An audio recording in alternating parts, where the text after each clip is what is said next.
मैंने भी पर्ची दे रखी हुड्डा साहब को, औरों को भी दी है। मेरा नाम लिया ना, कोई बात नहीं, वो तेरी बात मैंने सुन ली, लेकिन अब की तो बात कर।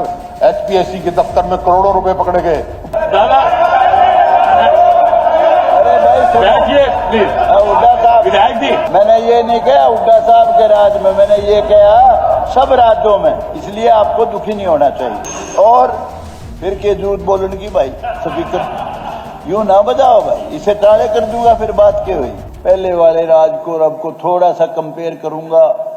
पहले जितने भी लोगों ने शासन किया, किसी का भी शासन था, चाहे हुड्डा जी का था, चाहे देवीलाल का था, चौटाला जी का था, किसी का भी था, उस समय सभी में, चाहे बीजेपी की कोलिशन थी, सारी की सारी नौकरियां सिफारिश पे मिलती थी। अकेले हुड्डा साहब के राज में नहीं, हर राज में, जितने भी राज हुए किसी का भी था।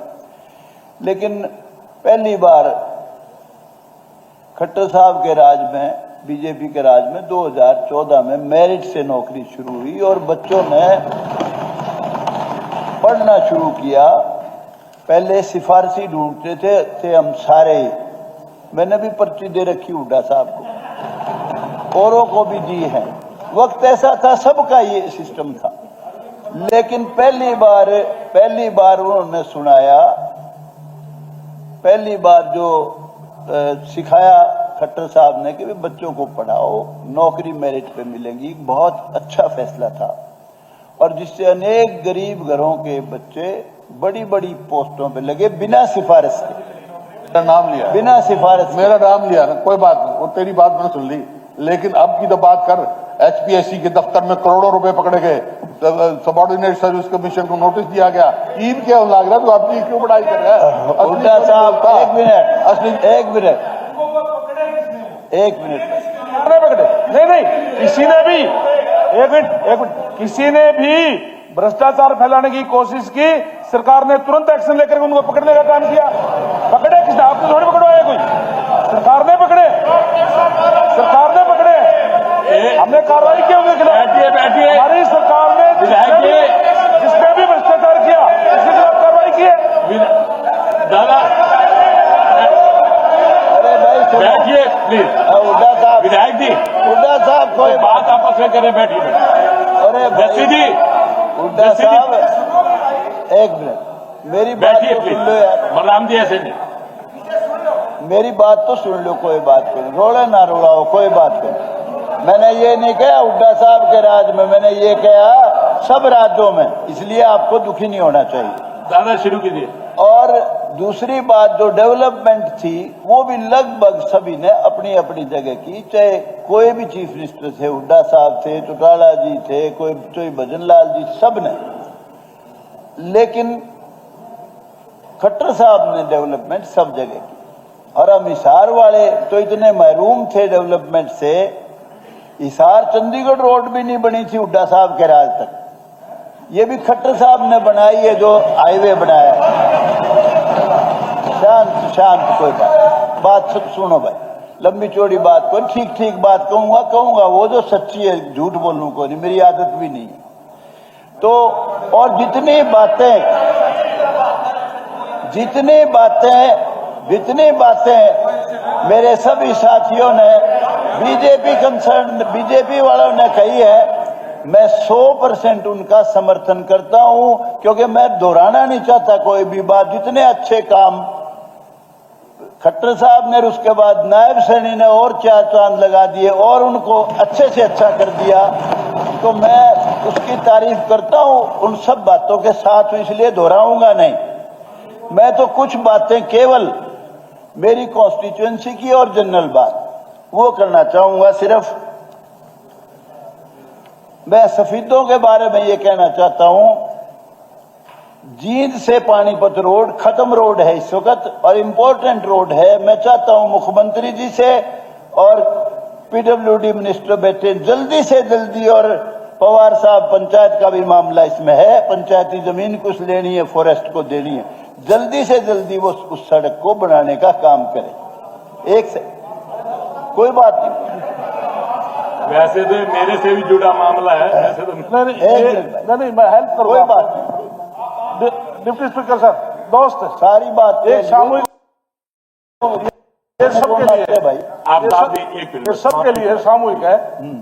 हमारे विधायक जी मालूम था, ये डब्बा वाली से पानीपत 4 लाइन बननी है। फर्स्ट फेज में जींद से पानीपत की है, इसका 184 करोड़ मंत्री जी पैसा मंजूर है। तो इसमें 25 करोड़ रुपया फॉरेस्ट और बिजली का। एक मिनट सुनो, अरे सुन, 1 मिनट मैं ठीक कर रहा हूं। 125 करोड़ रुपया देना है, जिसमें 32 एकड़ जमीन पानीपत जिले की मैंने दिला दी है, सफेदों की भी जिन्होंने करा दी है। तो पैसा 25 करोड़ भिजवा दे, 183 करोड़ पैसा मंजूर है, उसको काम चालू कराओ। आपका बहुत बहुत धन्यवाद। वैसे तो मेरे से जुड़ा मामला है, जो मंत्री जी कह रहे हैं बिल्कुल ठीक है, बहुत बहुत धन्यवाद। काम होना है। उसके अलावा 30 पोस्ट डॉक्टर्स की सैंक्शनड हैं, केवल 9 डॉक्टर इस वक्त काम करें, 21 खाली है। तो मैं बता चुका हूं हेल्थ मिनिस्टर को भी, वो ये जल्दी से जल्दी पूरी कराए जाए। रिक्रूटमेंट स्पेशल करो, जल्दी से जल्दी करो, ये बहुत जरूरी है। और सिविल हॉस्पिटल होते हुए वहां इस वक्त 20 साल पुरानी तो मशीन है एक्सरे वाली जो काम नहीं कर रही, और अल्ट्रासाउंड की मशीन ही नहीं है, वो भी जल्दी से जल्दी सारा काम पूरा कराओ। और एक जामनी गर्ल्स कॉलेज 2018 में सैंक्शन हुआ था गर्ल्स का, उसकी क्लासेस सीनियर सेकेंडरी स्कूल में लग रही है, पिल्लूखेड़ा में जमीन दे चुकी है, सरकार ले चुकी है, वो जल्दी से जल्दी उसकी कंस्ट्रक्शन शुरू कराओ। उसके अलावा नर्सिंग कॉलेज 2018 में सैंक्शन हुआ था, उसकी क्लासेस गवर्नमेंट कॉलेज में लग रही है सफीदों में, उसकी बिल्डिंग नहीं है। उसके पीछे जितने भी बने हैं, जितने भी नर्सिंग कॉलेज खुले, सब की बिल्डिंग है। ये सरकार के ध्यान में दिलाना चाहता हूं। और अभी इस सरकार ने 152D और दूसरा ये दिल्ली से जम्मू कटरा दोनों हाईवे सफीदों में से निकल रहे हैं, पिल्लूखेड़ा के पास से।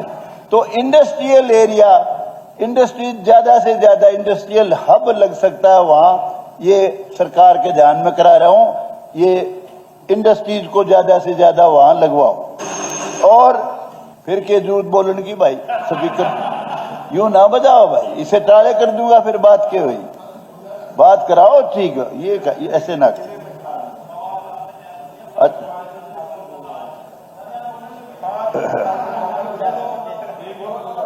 मोरखी गांव में बहुत ही दादा तीर्थ का मंदिर है, उसको कुरुक्षेत्र डेवलपमेंट बोर्ड में सिर्फ 1 किलोमीटर दूर है, उसको शामिल करें। और जितने भी तीर्थ हैं, बहुत तीर्थ हैं इसमें सफीदों कॉन्स्टिट्यूंसी में, सारों को डेवलप करें, कुरुक्षेत्र डेवलपमेंट बोर्ड के अंदर आते हैं। और इसके अलावा स्टेडियम है सफीदों में, लेकिन मॉडर्न स्पोर्ट्स फैसिलिटी कोई नहीं है, वो सरकार को ध्यान करके जल्दी से जल्दी शुरू करवानी चाहिए। और पब्लिक हेल्थ का एक ट्यूबवेल बुटाना ब्रांच के नजदीक गांगोली में लगाया जाए। और खेड़ा खेमावती का जो स्कूल है वो बिल्कुल खत्म, जर्जर बिल्डिंग हो रही है, 1050 स्टूडेंट हैं, वो नई बिल्डिंग फौरन बनवाई जाए।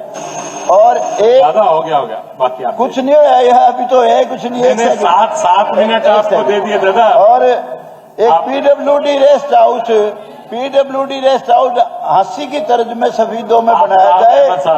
और सफीदों को पहले हांसी को जिला बनाओ, हांसी के साथ सफीदों का भी जिला बनाओ। ये महाराजा जो था उसकी राज